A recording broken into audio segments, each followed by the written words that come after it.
that kind of thing. So we started talking about deviance. That's chapter 6. This unit is all about social structure. So when we talk about deviant behavior, behavior is part of the definition of social structure, right? The day one, when we started this unit, and I drew that picture on the board, social structure went from macro level things like social institutions all the way down to micro level things when we live out the social rules and we live out, oh no, I hope we don't have some paper towels in here. I don't see any. Oh no, yeah, is it, well, I guess we'll know if the room is level when the coffee like runs down the table towards you, Kennedy. Are you good? Okay. Oops, we had a spill. That's okay.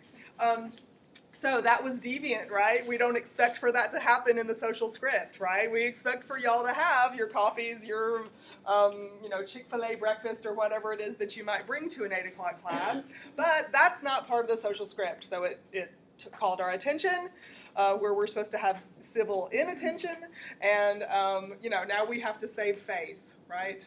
Have to go out and get that stuff. So see how we can always use these sociology concepts with whatever kind of incident might happen in our daily lives. So there we go. Do what? There we go. See, he's got ESP. He comes into the room talking about a blooper in the social script. That's exactly what we were talking about when you were gone, Max. So anyway, I hope it didn't get on anybody. Okay. All right. And hopefully there will be no bugs today. Right? It's like, I don't know how many times. And like people on YouTube are sending me notes. There was another bug in your class. What's going on? Right? So anyway, hopefully there will be no more bugs today or coffee spills or anything like that. Okay, because bugs are deviant in the classroom, right? Bugs are deviant. Okay, so let's continue with this unit. We have Monday and Wednesday of next week, and then we have Unit 2 test, so that I can make sure that everything is graded and ready for y'all for your midterm averages to be posted the following week. Yes, question? The midterm is going to be this test and the 5 reaction papers, right? You mean how I'm going to average it? There's an announcement in Blackboard for that, and you can see everything itemized, because it's 5 specific reaction papers. Okay, so yeah, so please check that announcement in Blackboard and you'll see specifically what I'm going to use for the midterm average. Okay, alrighty.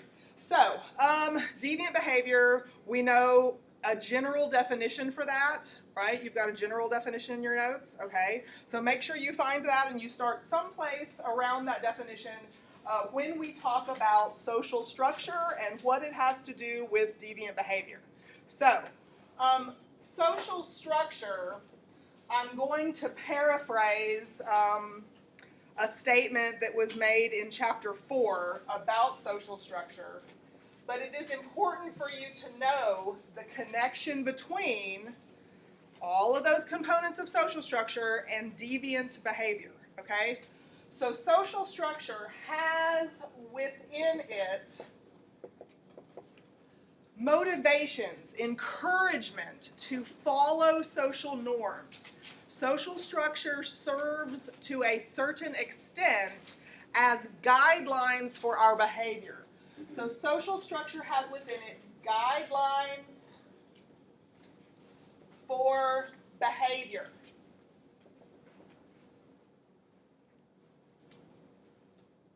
Yes, ma'am. I know Max asked the question after class. Yes. And he told us to remind you about talking about it. Oh. Oh, good. Okay, thank you for reminding me. So, I was just reminded that there was a question after class that we need to make sure is clear. Thank you for remembering that. Okay, so yes, I'll bring that into this. Thank you again. Okay, so social structure has within it guidelines for behavior, and that is because social institutions, I'm going to abbreviate that word, they establish norms on the macro level, right? Am I right so far? If this was a true-false question? Then we have statuses and roles. The statuses come from these norms on the macro scale. We have the economy as a social institution, so your job category is a status that you hold. Are you employed? Are you unemployed? Are you a custodian? Are you a professor? Are you any of these different kinds of titles that you can have that are built from that social institution called the economy, right? Okay, so statuses come from these macro scale norms established by these social institutions. The roles that go with every status are the duties that we live out within the context of our social groups, which are on the micro scale. How do we know what behaviors members of our social groups expect of us? How do we know? I've got it drawn on the board here. Not very pretty, but it's drawn. How do we know what micro-scale behaviors members of our social groups expect of us? Yes, I like the way you answered that question with a big question mark on your face. Yes. So, is it from statuses and roles? Yes, it's from statuses and roles. So the norms come from over here. The norms establish all the statuses that we occupy in our lives. You're a student. There are people in Montana, in Hawaii, in California, in Maine, in Mississippi who are students right now too, right?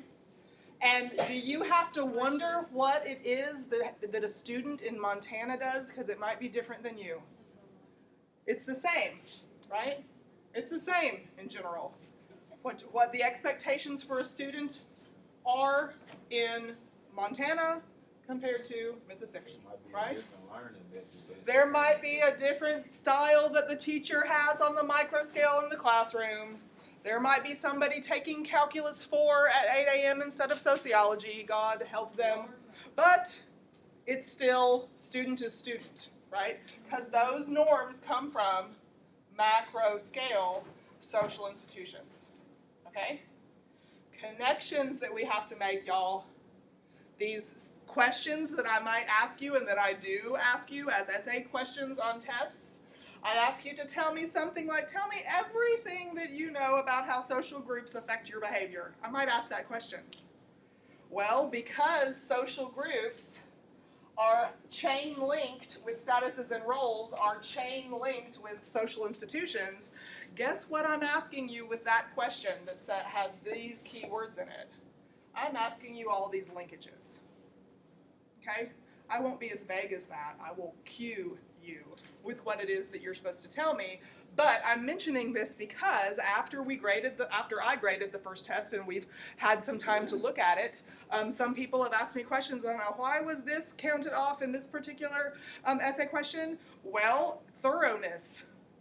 Define all of the terms. What's the connection between the terms? Give me an example and make sure I understand how that example is linked to what you're using it as an example of. Explain it to me like I don't know anything about it, because my idea is that you didn't know anything about it when you met me for the first day in January, right? That's my assumption. I'm supposed to treat this class this way, so you got to prove to me that you know everything that you do know.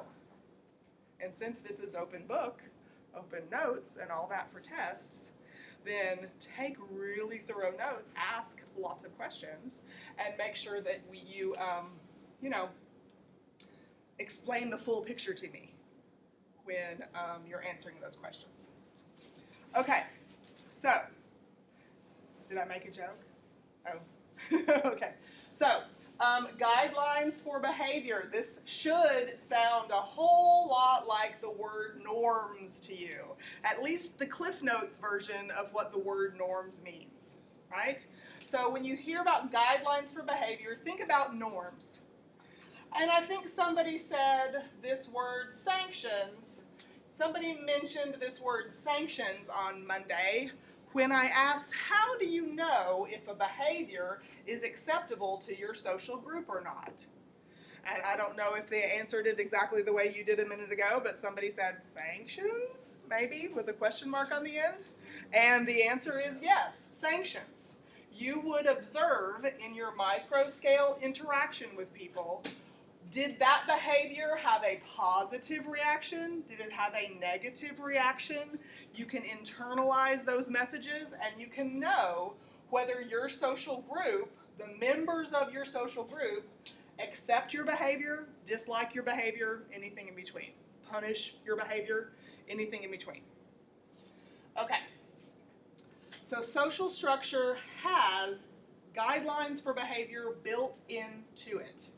In other words, following norms in society, following the norms of society helps ensure that deviant behavior doesn't get out of hand.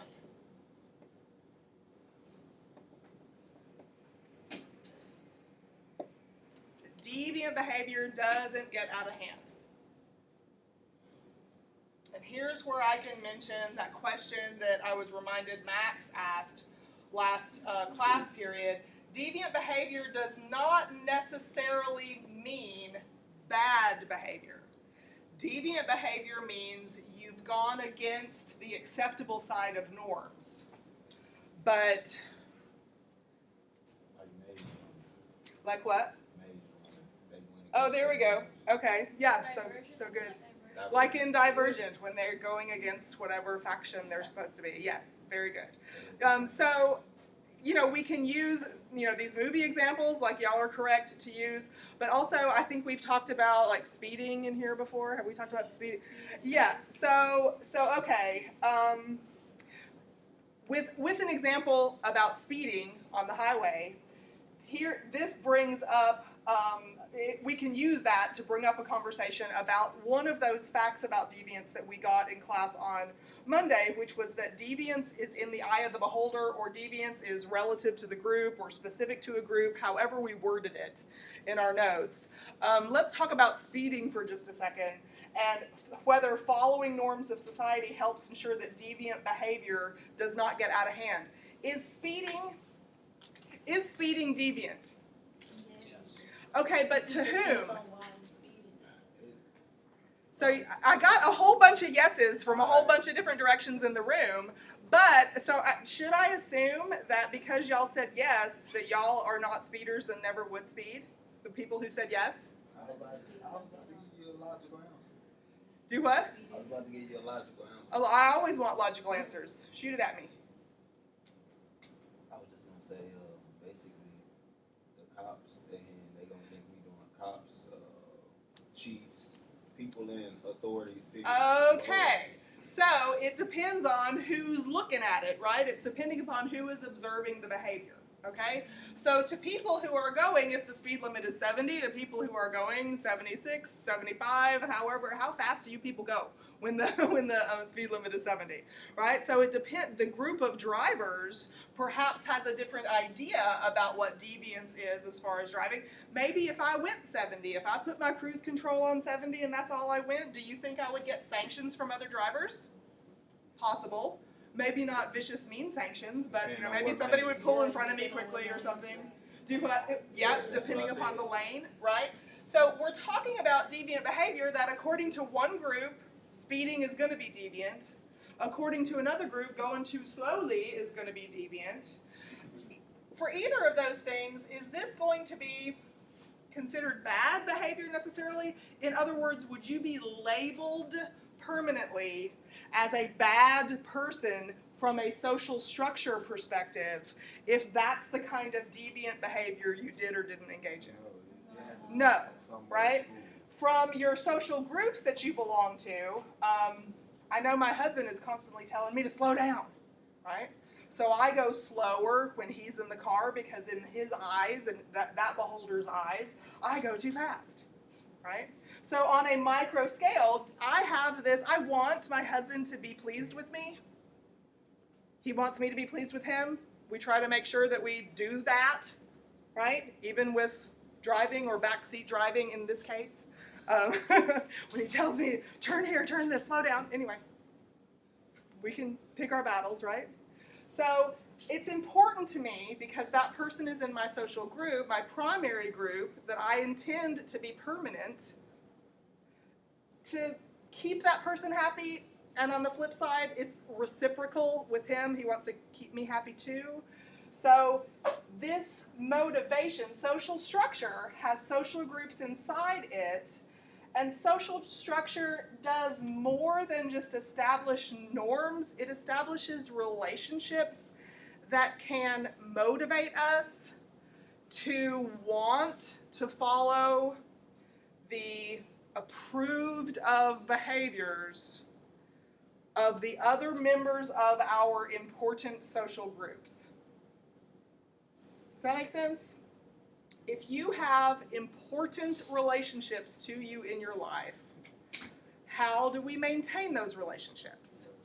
From a sociological perspective, you maintain those relationships by behaving in ways that members of your social groups approve of.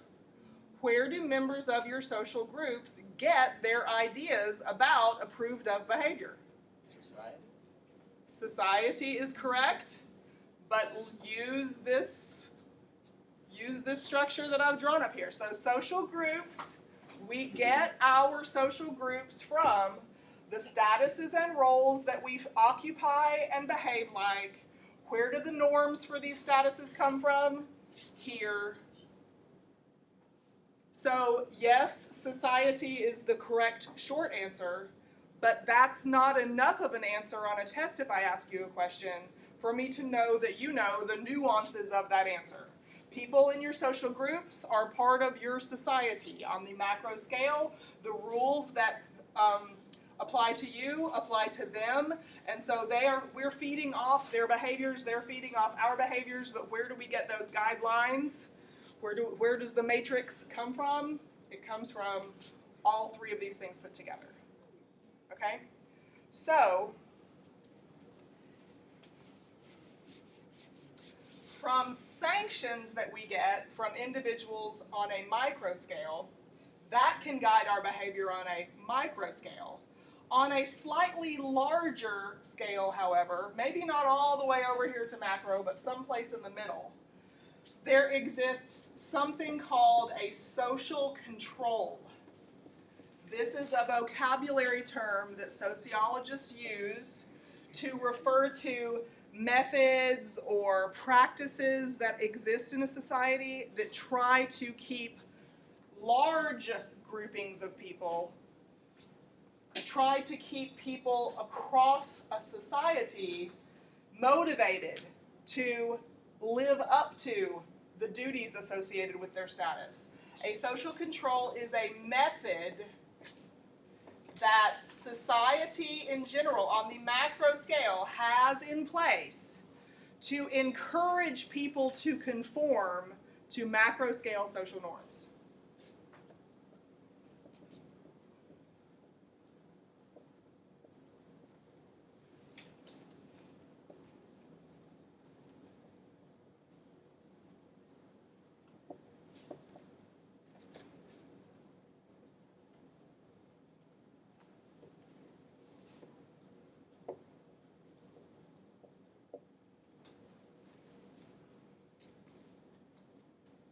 A social control.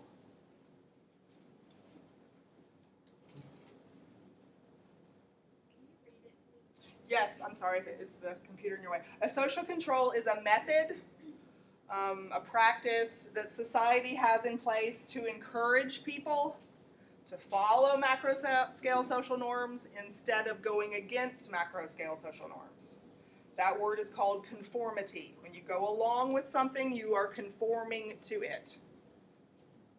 So social control is a method or a practice that society has in place to encourage conformity to macro scale social norms.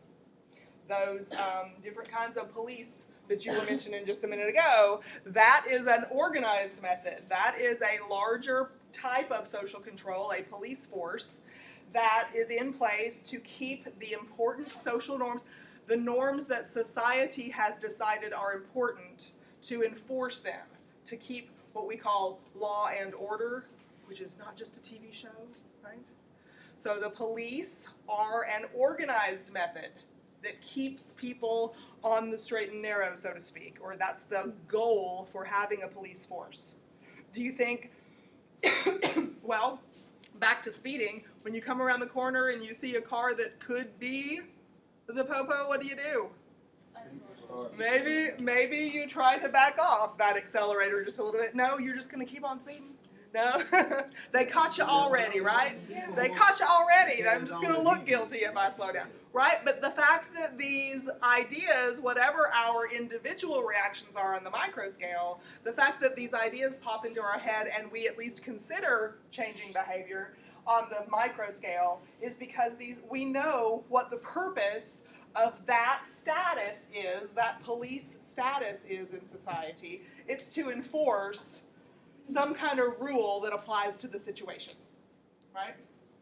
Yes, sir. So do you think I'm not sure if I can answer a question that says "Do you think?" No, because I don't know. Asking, okay. Do Yeah. you think the location and demographic, geographical location Has a bearing on that? Yes, we are actually going to talk about how power structures and labels in society can make certain folks, targets, profiled, essentially is kind of what your question was getting toward, right? Being profiled? Not just that? Okay. Well, we will definitely talk about profiling and other kind of issues related to that kind of assumed guilty, proven innocent instead of the opposite way. Yes, we will definitely talk about how those kinds of social controls or those kinds of practices by social control officials can target members of society instead of protect all of us across the board. So that does happen. Okay, so a social control is this method that society has in place to try to get us to follow norms, but do all of us follow norms? No, still all of us don't follow norms, and we need to maybe examine social structure a little bit more. We need to maybe examine some of the norms that most of us, I assume most of us in this room, try to strive for, and maybe look to see whether those norms themselves can motivate deviant behavior, can be a motivation for deviant behavior. So, let's talk about that.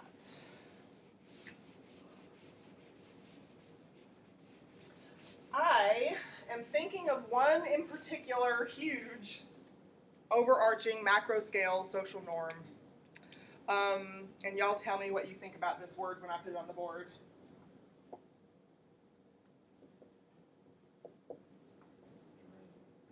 The American dream. It's over. Do what? I said it's in between. It's the life, but at the same time, Oh, it's not worth. Okay. I really express it. Okay, so the American dream. Let's talk about how a sociologist defines this. Because if you ask just a person on the street or person in the hallway, does the American dream exist? Some people will say, no, it's a nightmare, or no, it's not possible, or whatever. Like, we all might have our individual definitions of what the American dream means. But in sociology, of course, you knew we were going to have a precise definition that we need to understand about this. Okay? So this macro scale social norm, you could even argue that it's part of our social reality as citizens of the United States, residents of the United States. This is a particular, even though I'm using the word America here, and America is everything from Canada to Chile and Argentina, this is about estadounidenses, okay? This is about American, USA American, okay? And it's a real thing. The American dream is, think about all these, come on in, Mr. Porter, unless you're afraid you're going to learn something today. Oh no, I'd love to learn. Okay, so the American dream is the idea, you can say norm, the idea or the norm that if individuals work hard,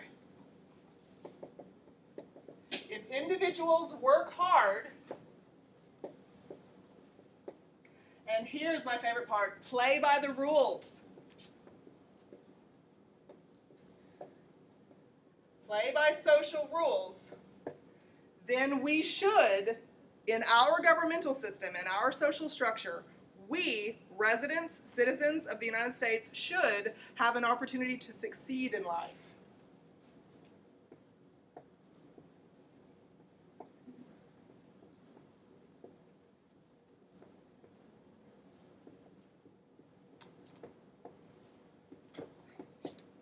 Did I spell that right? Are there two C's in this word? Yes. There are. Define Okay. social rules. Oh, well, we already have. You missed that class day. You're going to have to watch the YouTube video to make it up. Okay. Right? We already know what are social rules, y'all. Don't do that. Oh, come on. What are social rules? There's one word. I've got it written on the board. Norms. Oh, my gosh. Yes. Okay. So So, kickbacks are the norm. you made, look, Jim, you made Jordan wake up and say something to me today. All right, Jordan, let's not own a company, man. So if kickbacks are the norms, then that's played by the rules.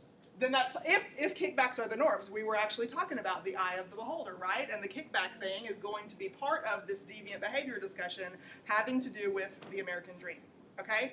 So, this is the sociological definition of the American dream. Do I need you to know this? Yes. Do I need you to change your opinion about whether the American dream is a reality or a nightmare? No. But I do need you to know that in sociology, we do look at this as a macro scale social force, a macro scale motivating thing that really directs a whole lot of our behaviors that we willingly or unwillingly participate in society. Like back to the fact that you're in an 8 a.m. Monday, Wednesday class, wouldn't y'all rather be asleep? But why are you in? Yeah, I would too. Okay, I would, thanks for stopping in. I would rather be asleep also.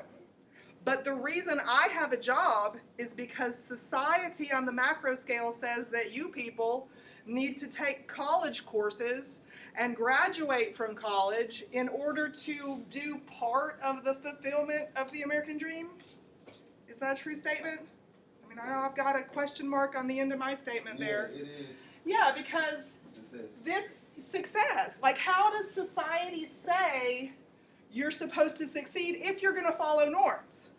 And that's why we're talking about this American dream thing here in the deviant behavior chapter.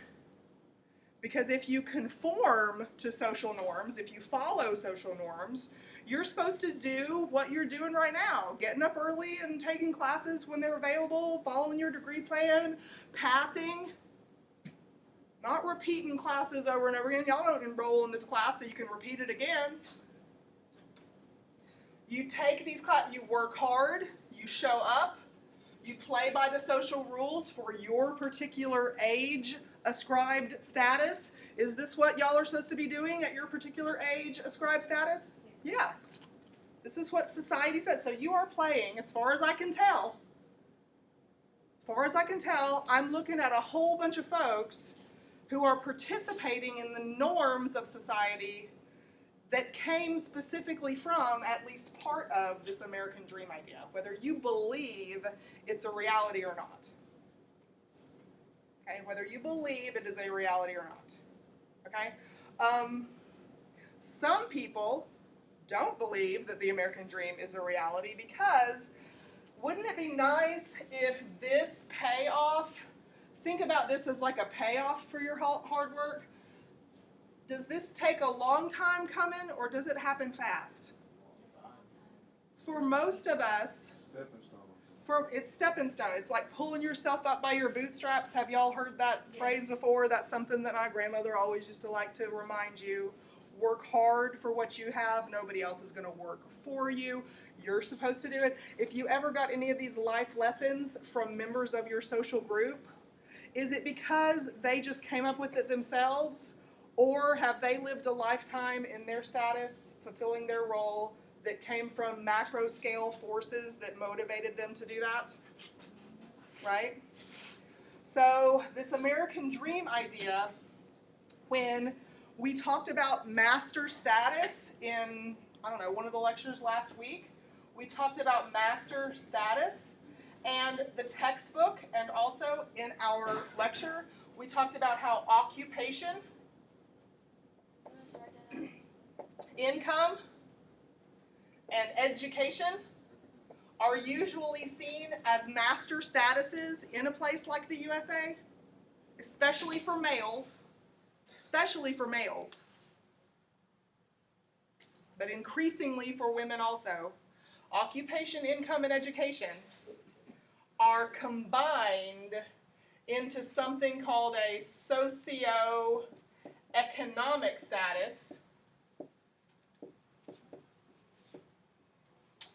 And depending upon how high or low your socioeconomic status is, it will really depend on whether at the end of your lifetime, looking back, does it feel as though you have made a success of yourself in general? I mean, your taste, desire, what's your drive, what you looking for. Yeah, and what motivated us along the way? Did getting more stuff in life, like physical items, did getting more stuff or better stuff or having vacations or upgrading your car to that brand that you've always wanted, were those kinds of things motivations? Yes. Status symbols, in other words? Status symbols. Here's a word from, I can't remember if it's a vocabulary word from chapter 4 or chapter 5, but it's in this unit. Often we purchase things, we surround ourselves with things that can communicate messages to others on the macro scale that we have arrived, we have come to that success in our lives. We've come to that success. So if we look at behaviors on the macro scale, I meant to say micro scale. If we look at behaviors on the micro scale, what motivates people to do what they do? What motivates people to get their college degree? What motivates people to upgrade from a Honda to a Jaguar or whatever your idea of I've arrived is? What motivates people to do that? It really has to do with norms that originate from this very, very, very macro level idea of the American dream. What do you think? Are we onto something here? Onto something? Okay. So how do you think with this concept that exists on the macro scale, this is a major part of our social structure. Major part of our social structure. The American dream has to do with family. How? Because they have an You have influence a family, on you the have a house, you have a job. Yeah, because there are material things that you have to support a family. They can also be on a micro scale, the motivation for you to achieve certain things. I have so many people tell me in reaction papers or in personal conversations, I'm here because nobody's ever graduated from college before and my mother wants me to have a better life than she did, or I want my children to be proud of me, or all of these different kinds of things. Why aren't children just proud of you the way you are right now? No, you have to, those people are saying, no, I've got to start doing this that maybe I dropped out a little while in doing that. I want to be a good example for my kids. I have people tell me these things all the time. They are telling me American dream things. They're telling me about behaviors they want to engage in because they want to play by the social rules and succeed. Can this motivate people, though, to not do this? Yes. How? Can this, especially,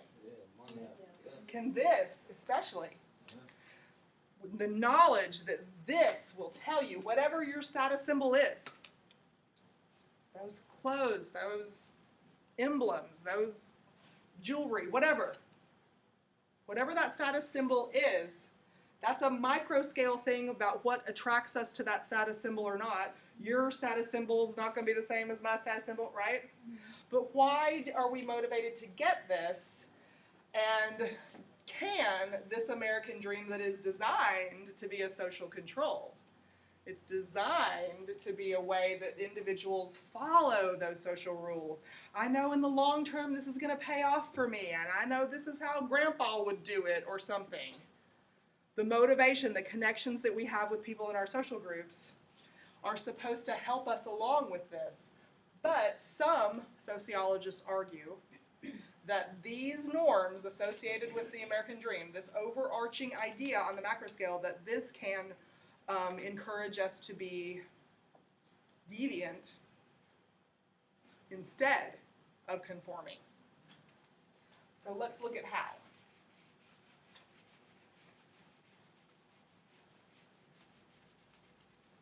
And any questions while I'm erasing, please speak up. I was just gonna say some people like some movies, like you know how like in thriller movies or action movies, or not just that, but suspense movies where like they going around, they're trying to spy on people, see what they're doing, and catch them in a Think about all those motivating things. Yeah, there's a lot of good movies, a lot of good TV shows, books, music that talks about these kinds of things, talks about status symbols, talks about getting them any way you can get them, right? Maybe not following the American dream. So yeah, if you see those connections, those are great things to write reaction papers on and teach yourself this stuff. Okay, so yes, there is a sociologist in particular, Robert Merton.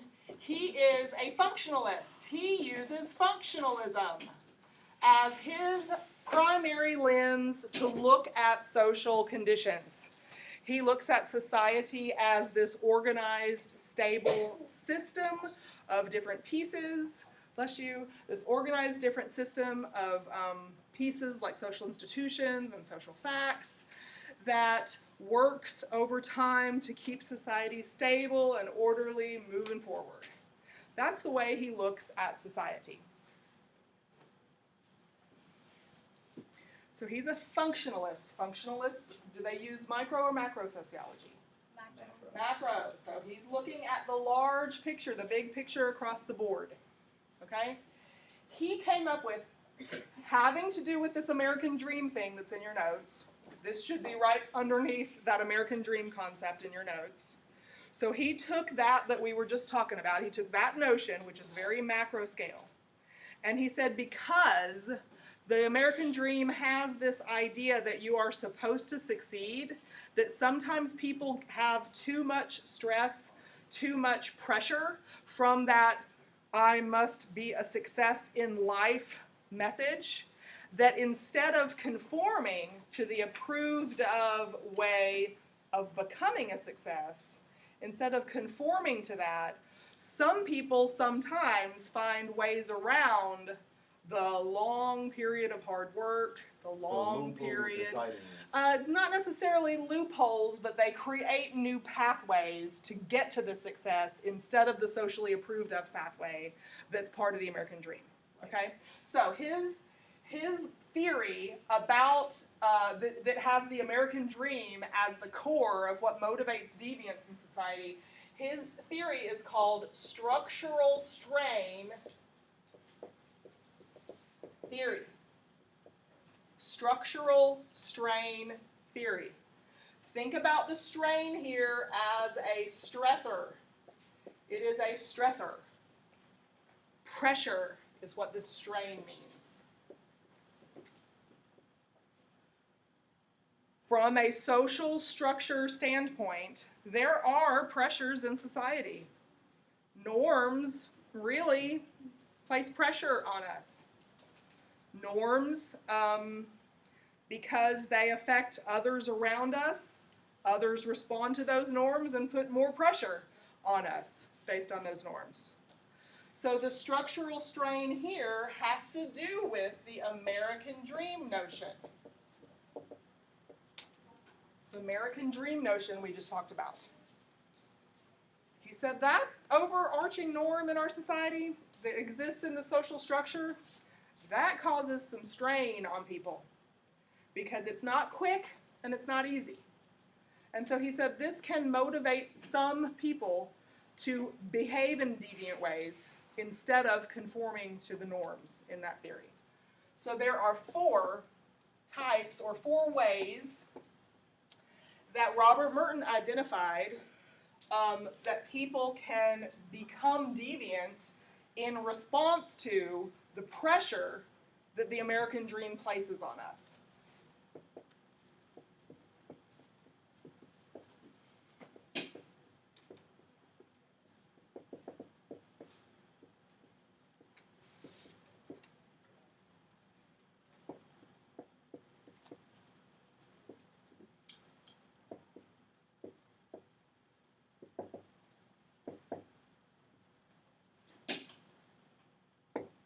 4 ways that people can be deviant, according to Robert Merton. You might see additional ways, but Robert Merton identified 4 ways, 4 categories or behaviors that people engage in sometimes. Across the board, on the macro scale, you can observe this anywhere, he said. That's why this is a macro scale theory. 4 ways people can be deviant. And the way he defined these is he looked at the norms for success that the American dream establishes. So what, in your definition of the American dream, how were you supposed to achieve that success? What does it say? Hard work, right? So the norms for success, the way, the approved of, we should say this, the socially approved of way to achieve success is hard work.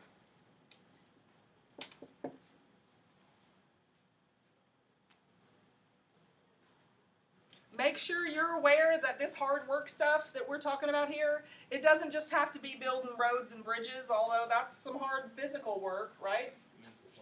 Mental work, like what you're doing right now. You're absolutely right, Logan. Mental work. Keeping up with deadlines, turning in stuff, memorizing definitions that seem silly to you so your sociology teacher's happy. This is hard work. So the schooling that you go through to get certain kinds of occupations, the manual labor you do in other occupations. We do those things, why? Because it's the socially approved of way of getting what? What's the thing we're trying, what's the goal? The overarching goal is the American dream, but what part of the American dream is the goal? Success, right? So why do we do this? The American dream says that our goal is success. And I think I heard somebody say money.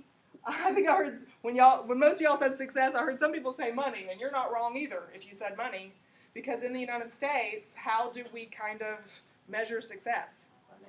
Financially, yeah.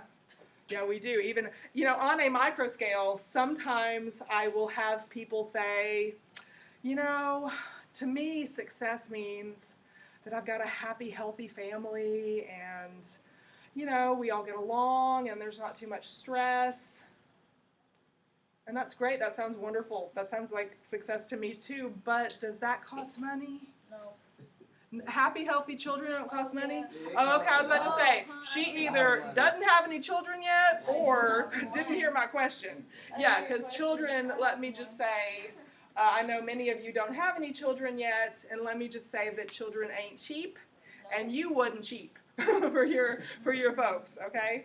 So y'all cost a lot of money, and keeping y'all happy costs even more money than just keeping you alive, okay? So this happy, healthy thing, as the answer to what success means, that's great. I think you should write a poem about it. It costs money, okay? So this success, I'm sorry, we've got to throw the money in there, okay? So looking at this socially approved of way of getting success, and because the goal is success, Robert Merton identified 4 ways that you can deviate from this. If these are the norms, and going against norms means that you're deviant, here's how he said that you could be deviant. Number 1, and I don't know what order your textbook puts these in. There is a list of these things in your textbook. So I'm just numbering them 1 through 4. It doesn't matter what order you put them in. So the first one I'm going to talk about is somebody called a ritualist. If you are a ritualist, Robert Merton said you're deviant because what you approve of, what you do in society is you do the hard work part of the American dream, but the work that you do doesn't get you wealth. It doesn't get you a high salary. It doesn't get you a high position. It maybe doesn't have a high degree of social respect. So you reject the money idea of success. You reject it. Maybe you go into a field intentionally. You go into that field because it is a calling to you. You want to do it. It's hard work, but you want to do it. But you are not going to get, going into it, it's not a high paying career field, but you go into it anyway. What were you going to say, Levin? I was going to say, I hear a lot of teachers say that, Gee, I was going to use that example too. Yeah. Teachers, yeah. say they like teaching. Yes, I have a lot of teacher friends. I wonder why, and we always talk about, and in college it's a bit different. We have a lot of budget support in college, and it's wonderful if you're able to qualify and be successful as a college teacher. However, with the amount of education that I had to get in order to be able to stand here in front of you today, in what we call the private sector, in the business world, I could definitely, I already know I could double my salary. But sometimes people are deviant regarding the American dream because does success, it has a price tag, but is happiness also part of it? Is happiness part of it? Happiness has a price tag. Is time money? Have you heard that phrase before? Is time money? That's one of the things that some teachers will argue, well, I know I'm not going to be able to live on just my salary. I might have to get married and have somebody else with a salary just to have, that middle class household. Again, there's some American dream motivation in that statement just then. I'm going to go into teaching anyway because I have so much time off. I mean, that's one of the things. How many times have I told y'all how many weeks left till spring break? Too many times I remind y'all. Yeah, I think we got 4 weeks. Is it 4 weeks? 4 weeks left to spring break. I'm focused on the time off. Could I make double the money someplace else? Yes, teachers can. EMTs, hug yourself an EMT person. Emergency medical tech. We need that profession desperately. They don't get paid nearly enough. They have a lot of emotional stress. They go through tons of hard work and training and retraining. Terrible hours. You can't schedule when a catastrophe is going to happen. Terrible hours. Don't get paid enough. Don't get thanked enough. They go into it anyway. This is the kind of person who does all the hard work and plays by those kinds of rules in society, but isn't going to get the same payoff of all the hard work that goes into law school or something, right? Same amount of hard work, same amount, not nearly as much payoff. And so there are ritualists in society that know what the end goal of society is because they have gone through their socialization process in this society, and therefore they have gotten tons of messages along the way about how success equals happiness and happiness costs money.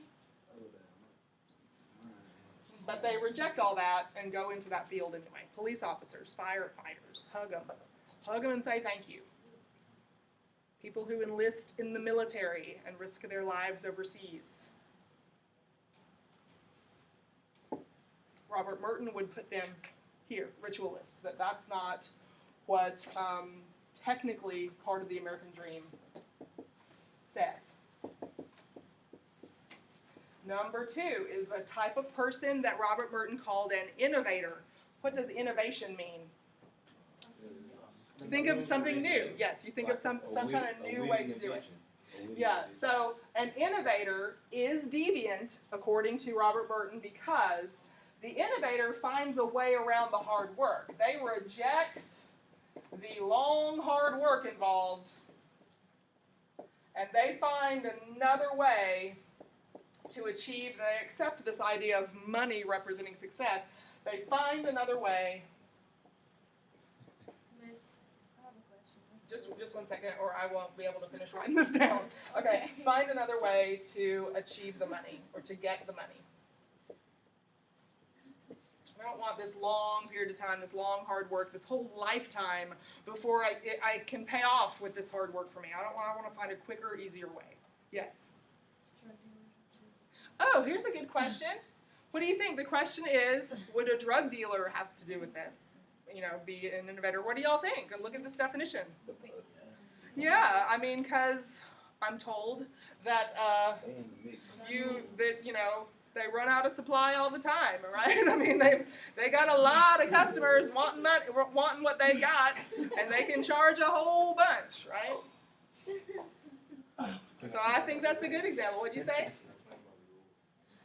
They are or aren't? No, they're not playing by the long periods of hard work, education. They're not playing by those rules. But what's their motivation for doing that activity? It's money. The dollar sign. The dollar sign, right? And so they're going to be able to have status symbols. They're going to be able to flaunt money. They're going to be able to have lots of free time, right? That's another thing that money can buy. Money can buy you free time. Right? So they're going to be able to have all those things that are typically marks of success in life, but they figured out another way to do it. Okay? So, so across the board, innovators do this. Most of the time, though, if we want success in life, most people can't do it this way. Right? Not all of us. We used these illegal activities as an innovator, but you know what? So's LeBron James. Yeah, LeBron James. He got a school. Does he have to go get an education? Does he have to practice? Okay, yeah. Nah, he don't gotta practice. He an AI. He don't gotta practice. Yeah, so that kind of thing, is that the typical overarching trend that we can participate in? No. And so many people try to be innovators in their lives. I mean, how many of y'all buy lottery tickets? But that kind of access to money, access to that wealth, that's not typical, right? That doesn't follow the norms that we're pressured to follow in life. And so that kind of situation could be classified as an innovator according to Robert Burton's definition here. Innovator would maybe have to work hard for a short time is the way I probably look at it. They don't necessarily have to work a long time, but the short time that they do. Okay, yeah, sure. So like Bill Gates, like the Microsoft guy, or Steve Jobs or something, right? Like that's not the typical way that we achieve success. They certainly achieved success. They certainly achieved this, but it was through a different route that the majority of the population had to do it. So yeah, I think that would be a good idea, a good example too. Okay, so another type of person who is deviant, according to Robert Burton, is a retreatist. A retreatist rejects both the hard work idea and does not care about money, doesn't care about physical objects, or any of the status symbols. So a retreatist is deviant in both ways. It rejects both the hard work and the goal that the hard work is supposed to go for, which is the money, the success. They reject both. Who would that be? I know exactly who that would be. Who would that be? Huh? Somebody who's off the grid? Great. Somebody who falls off the grid? Let me just tell you, falling off the grid for the privacy, whatever the motivation is, that takes some doing, right? That takes some deviant behavior. A homeless person, many people, a lot of us might be under the impression that homelessness is always caused by some kind of catastrophe in life that puts you on the streets. That's not so.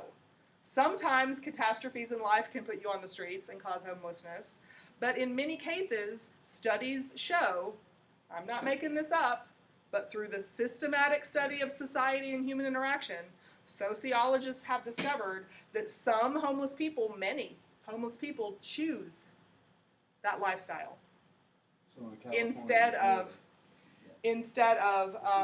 playing by the rules. There's a whole city or something in Nevada or somewhere. It's like underground. It's like, but it's all homeless people. It's all homeless folks in Nevada. I know of a lot of examples in LA. My mother-in-law lives in LA, which is why I knew about there. But yeah, Nevada makes sense too. Think about how stable and even the weather is typically. And in LA, it's kind of the same way. It rains very little in LA, and there's a lot of people who do play by the rules in LA and have a lot of wealth and throw out a whole bunch of stuff. So you can go dumpster diving, you can pick up lots of food that's discarded from the buffet the day before. You know, they throw the food out or send it to a soup kitchen or something to donate it. There are tons of services in society that help homeless people negotiate their life as a homeless person. And homeless people who are interviewed about their choice of being homeless, many of them say, I don't want the schedule. I don't want the hard work. I don't want the small paycheck that I get for my hard work. I don't want to have to use that small paycheck for apartment rent that's way too high and I don't have any money for food left over when I can go to the soup kitchen and eat a 10-egg omelet because people are donating eggs, or eat leftover lobster because nobody bought it at the deli. So, homelessness, when it's a choice and not a circumstance because you're trying to live by the rules and something gotcha, you were evicted or whatever. But homelessness by choice is a retreatist kind of lifestyle that Robert Merton said the strain, the stress, the pressure to live up to these norms in life, for some people, they just, no, it's not for me. But also within the homeless community, like, they have their own sets of statuses and roles. Absolutely. There can be a hierarchy. There can be somebody's in charge. There can be the mayor of the homeless town, so to speak, in the Nevada example that you gave. Sure. Yeah. So it's a retreatist because you are stepping back from larger society, but you're still in larger. You retreat from it, but you still participate in it. So with a retreatist, you rely. The homeless group in Nevada you're referring to, or the people in LA that have been interviewed about their homelessness, they're homeless, but they rely on the people who are following the rules otherwise. Because I'm the one who throws out, whatever I've got, or I'm the one who rolls down the window and gives them my Happy Meal, if somebody's standing there. We'll work for food. Well, here, you have this Happy Meal. I won't eat it. Or whatever, right? Like, I'm buying it, giving it to you, I'm discarding this, you're picking it up. So a retreatist requires that other people in society are following social norms in order to be able to be successful at the lifestyle that they are creating for themselves outside those social norms. Make sense? Okay. It seems like it'd be a dangerous lifestyle to live to me. There's lots of studies on it, homelessness, since you said you think it might be dangerous. I'm sure that it is dangerous in many cases. There's lots of sociologists and social scientists in general who are really fascinated with this choice of lifestyle because,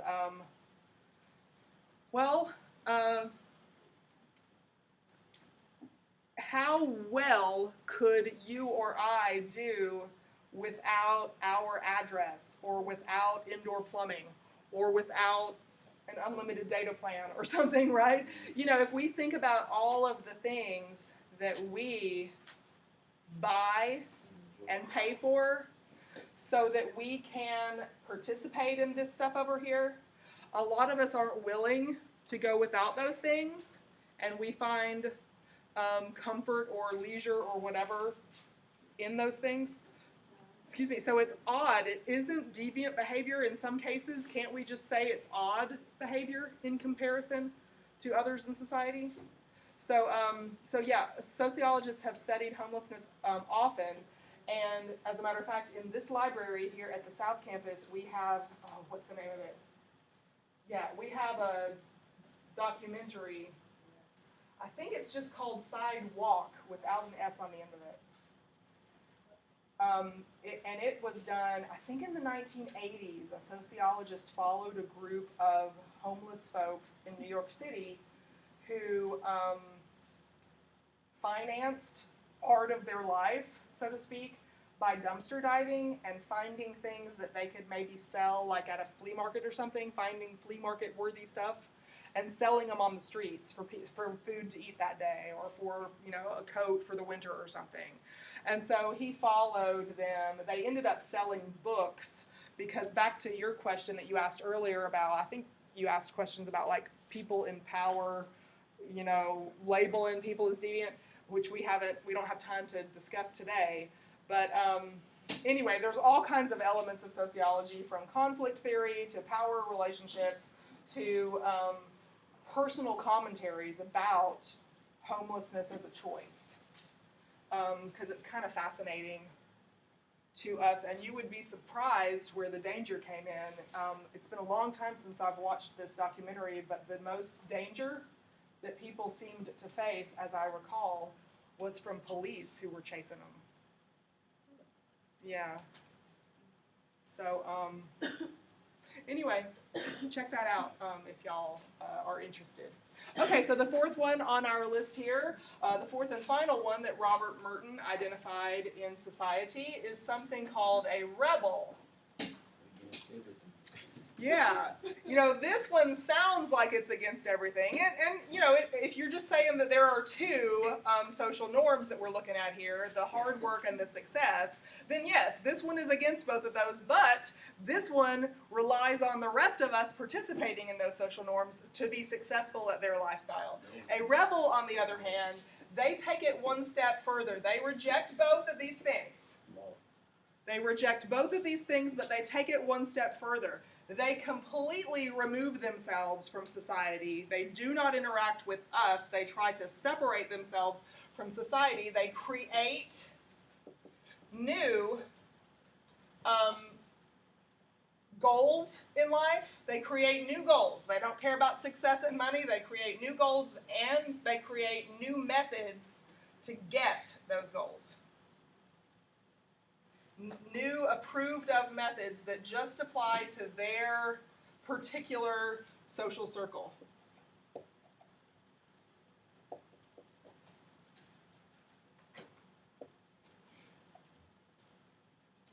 For instance, because I knew that as soon as y'all finished writing, you were going to say, what's an example of that? Y'all like my student voice? What's an example of that? High-pitched. You probably have examples that you can contribute to this also after I tell you what my example is. There is a documentary that I saw a long time ago. I haven't done a whole bunch of research on this group, but the group is the FLDS. Fundamentalist Latter-day Saints is the name of this particular group that I'm thinking of. Now, let me say a disclaimer. There is something called the Mormon Church in Utah that also has the words Latter-day Saints associated with the name of that religion. I am not talking about that religion here, okay? This is a different, you could call this a cult group. You've heard the word cult before? A cult is a very deviant word. When we hear that word in society, we think about sticking out or keeping away from norms in society. So this particular group was called the Fundamentalist Latter-day Saints, not at all affiliated with the modern Mormon Church in Utah. And here's how they were rebels. In this documentary I saw, their goal in life is not money and success. They have redefined the goal in life, that they were put here on earth not for money and success, but to populate heaven. Populate heaven is what they're supposed to do. So, oh no, not killing people, but having more babies in order to populate heaven was their new method for achieving the goal. So their goal is not about money and success, doesn't care about education, doesn't care about hard work. They care about having as many babies as possible so that heaven can be populated. So there's this group in Canada. They were in, I want to say, New Mexico for a while, but they were so deviant, according to United States social norms, that I believe it was New Mexico. I could be misremembering that. New Mexico kicked them out, and I believe they went to Canada someplace, on some mountainside someplace where nobody else wants to live. They're living there, and the men in the group are their norm, their goal in life is to have as many wives as possible in their life. Marry them as young as they possibly can so that they don't waste any of their menstrual cycles, and have as many babies throughout that person's menstruation lifetime as possible so that they populate heaven. That's creepy. I'm sorry, that's creepy. It But, is creepy. and they don't rely on us for anything. I don't, there's a question that a conformist would ask. She says, how do they make money? I'm not even sure that they need it, right? Like pioneers, the pioneers who, you know, moved across, I really don't know the economics of it. I mean, they have to feed those kids somehow. They have to live somewhere. Canada gets a lot of snow from what I understand, so they gotta have some shelter, right? So yeah. There's got to be an economy someplace, but when you ask me how do they get money, well, I don't really know. And I don't really know whether money is absolutely necessary to survive when you drop out of society. Like when you drop out of society and you rebel, like maybe the paper stuff doesn't matter, right? All of human society survived some kind of way well before there was ever any paper money. We survived some kind of way, right? I don't know any more details. So anyway, this is an example of somebody who could be classified as a rebel. They completely drop out of society. They set new goals for themselves. They set new norms to achieve those goals. And all of it, according to Robert Merton, who's a functionalist who looks at macro-scale society, he linked all of this back to that American dream idea. He said that American dream being part of the structure of society places pressure on us, and some of us react differently to the pressure. Some of us conform to the rules and work harder, dig in our heels and, like my grandmother used to say, elbow grease. Give it some elbow grease and pull yourself up by your bootstraps. Some of us react that way. It's called a conformist. But he noticed that across the board, there's other reactions to that structural strain too. And here they are. What do y'all think? Would you say somebody that's off the grid would be more like that? You know, I'm so glad that you asked that question because I remember, I think, Emmanuel, you said a minute ago, like somebody who's off the grid. And when I was describing this, because you said it for a retreatist, and I said yes. And then when I was describing this, I was thinking about that off the grid thing too. And so I think that you would have a good argument to say, depending upon the circumstances, you'd have a good argument to say that it's rebel. I'm not prepared to say that it's one or the other for sure, but you could, I think, win an argument either way. If you prepared a good argument that offered proof that they are here, or if you prepared a good argument to offer proof that they are here, I think that would be a good argument to listen to. Right? Yes, sir. When you kind of say this, kind of like it would be kind of similar to black market versus, say per se, uncontacted people. Like people like a rebel. She said in between those two things. Well, I mean, it could, yeah, there could be a category kind of like in between here, or when you were asking how do they get money, if I remember correctly, I think some of the like elder men in the group do have jobs in the outside world, I think. So like money is part of it, but they stay as far away from, in my particular example, right? Back to my particular example. So yes, there are some, it looks like these have clear divisions between them as I go along, but nothing is ever as clear cut as that. Just like our drawing of the word norms has that gray area in the middle. Outliers. Yeah, so where are those boundaries of that gray area? Where are the boundaries of acceptable, appropriate behavior versus unacceptable, inappropriate behavior? We're always pushing those boundaries and changing those boundaries. So we will talk on Monday next week about two things: how deviance is part of a stable social structure in society, but also deviance is part of a structure in society that can benefit powerful people and disadvantage the less powerful people, right? So there's lots of different points of view to look at this, and we will look at two more on Monday of next week. Thanks, y'all. What is this? Bye, online students.